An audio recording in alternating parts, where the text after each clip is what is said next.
I'm very glad to have you at the Russian ambassador's residence, particularly on the eve of commemoration of the victory in the Great Patriotic War, the 80th anniversary of the victory, which is a sacred day for the whole nation of Russia. It contributed significantly to shaping up national identity, mentality, and the character of Russian people. Well, the thing is that the Great Patriotic War was a part of the Second World War, right? And it started on June 22nd, 1941, when German troops crossed the border of the USSR and unleashed their aggression against the Soviet Union. Russia was the major force to unite former Soviet republics into the Union of the Soviet Socialist Republics, the USSR, and was the major force to repel their aggression, to chase off the German Nazis out of territory of Russia, of the Soviet Union, and to crush the Nazis in their stronghold, capital city of Berlin. So the Germans surrendered to the Allied forces and signed Act of Capitulation on May 9, 1945.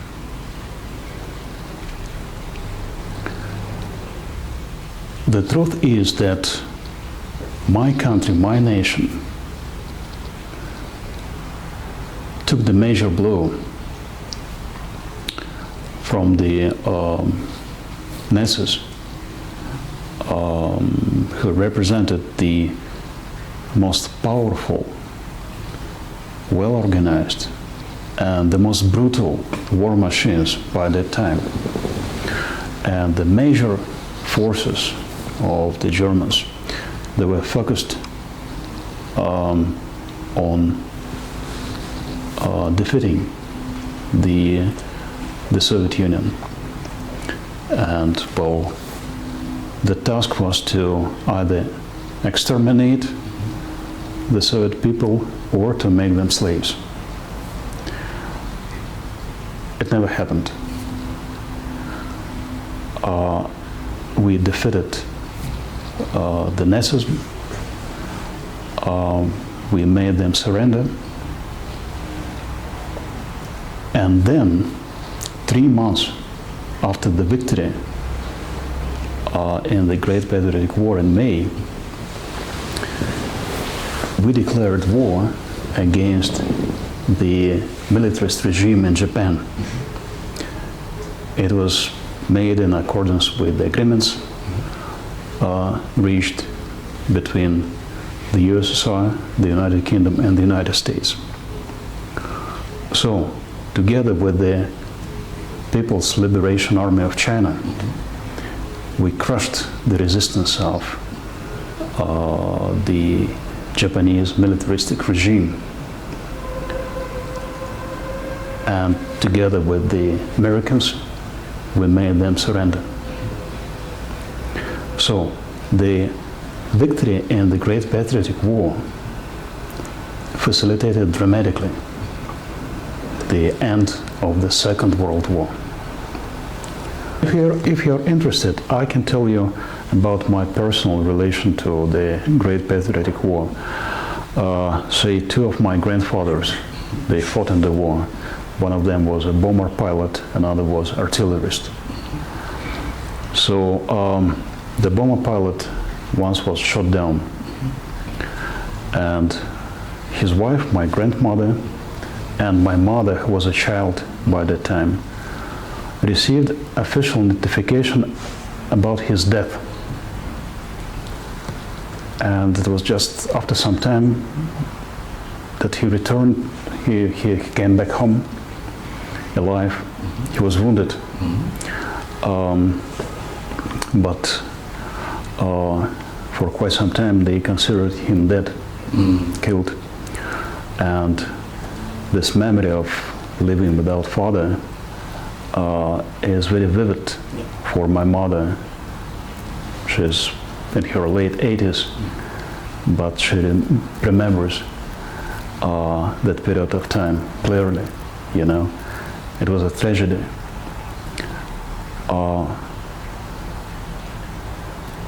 Many people did not return from frontline. 27 million people altogether. So the memory of sacrifice, memory of heroism, memory of the Great War is heavily imprinted into the consciousness of Russian people, into the mentality of my nation, and our task, our determination. Well, you know, during the Second World War, we were together, and the victory in the Great Patriotic War that my people achieved and gained was very much supported and assisted by the Allied forces, particularly the US, the UK. We received a lot of ammunition, technical support, food, intelligence. We were together, united against the common enemy, despite ideological, political contradictions and differences. You know that soon after the victory in the Second World War, the so-called Cold War started. And, you know, after the disintegration of the Soviet Union, there was another geopolitical reality emerging. The universal challenge is that the Nazism has not been eradicated once and for all, like many people used to think after the war.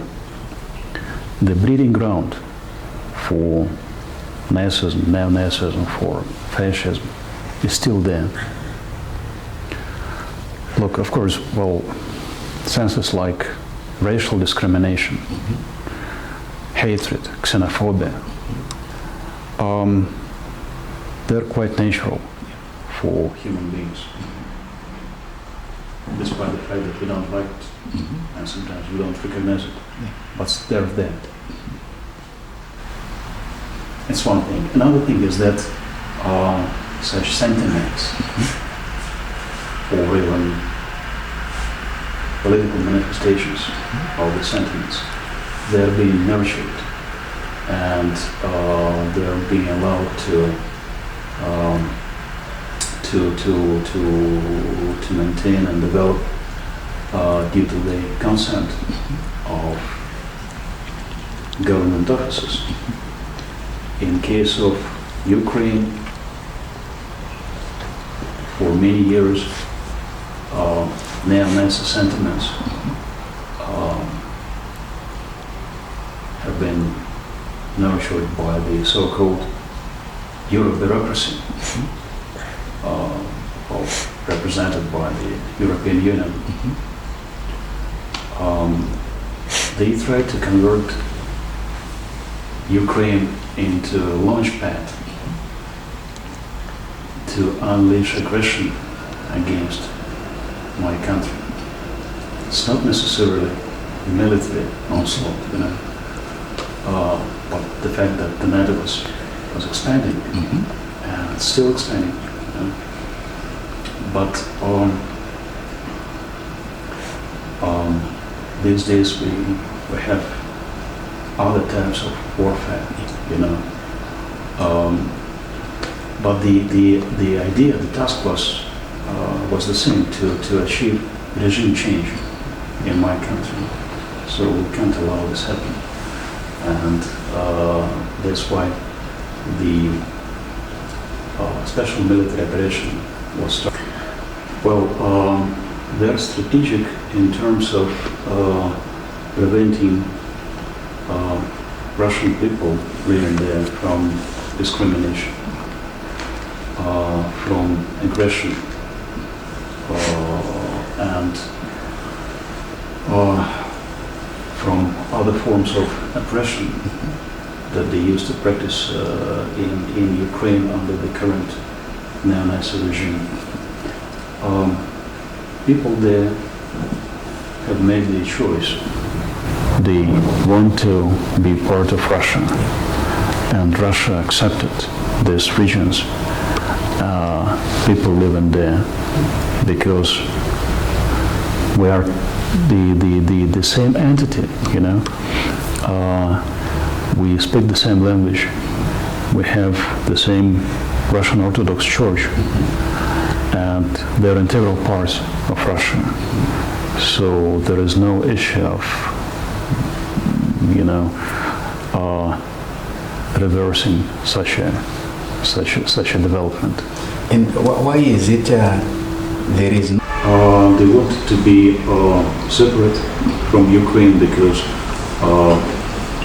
Ukrainians, neo-Nazis, they try to suppress the national identity of these people, it was quite natural. They wanted to separate themselves from Ukraine to protect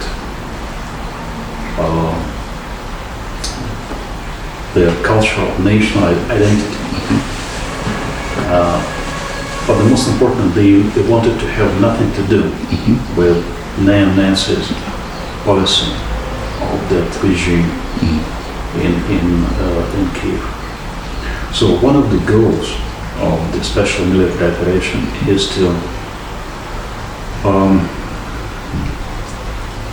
eradicate any ground for revival of neo-Nazism in Ukraine, and to make it impossible for that country to be used as a launchpad for aggression under the neo-Nazism ideology towards Russia or towards other territories from the northern side in terms of handling the issues around the Ukrainian conflict. We're very much glad to observe that the current American administration demonstrates common sense and willingness to cooperate and to achieve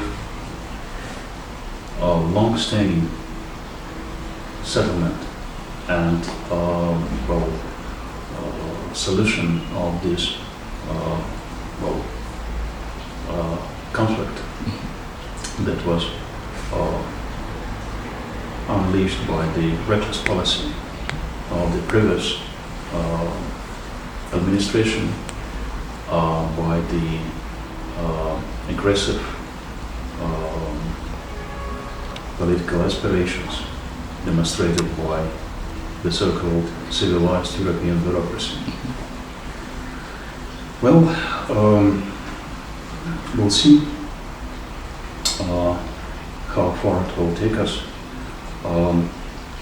Russia is ready to start direct talks, direct negotiations with the Ukrainians. The problem is that the opposite side doesn't want it because You know, still they have enforced the law adopted in 2022, prohibiting Ukrainian officials from talking to Russian officials. So according to their legislation, they can't be involved in the private negotiations. And issue. Well, we don't see that the European Union is committed to achieving peace in this context, because they keep on supplying Ukraine with arms, munition. The fact that His Excellency President of the Republic of Zimbabwe, His Excellency Comrade Dr. Idi Mnangagwa, will be on the Red Square together with President Putin at a very special, particular day for Russia, emphasizes the close, very special relations between our countries. I would say strategic partnership between Russia and Zimbabwe.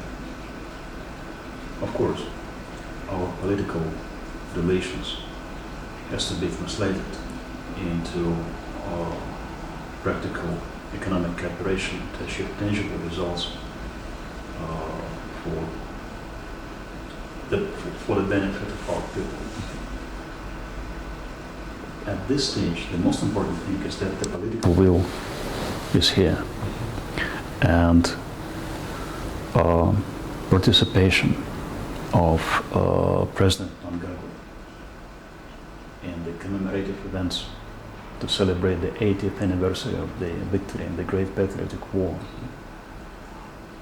is very, very special in this regard, because it demonstrates solidarity between our brotherly nations. It demonstrates the common aspirations of Russia and Zimbabwe to move forward together with the like-minded countries from Africa, from other parts of the world, what we call the Global South, towards establishment of a more just, democratic, multipolar world order for the benefit for the whole people of this planet Earth that we live on. That's the most important and remarkable thing. And as the Russian ambassador to Zimbabwe, I'm very much proud that the leader of the country I'm accredited to will be together with my president and with my people on that sacred day for Russia, which is on May 9. Thank you so much, Excellency. I thank you for your kind attention and your consideration.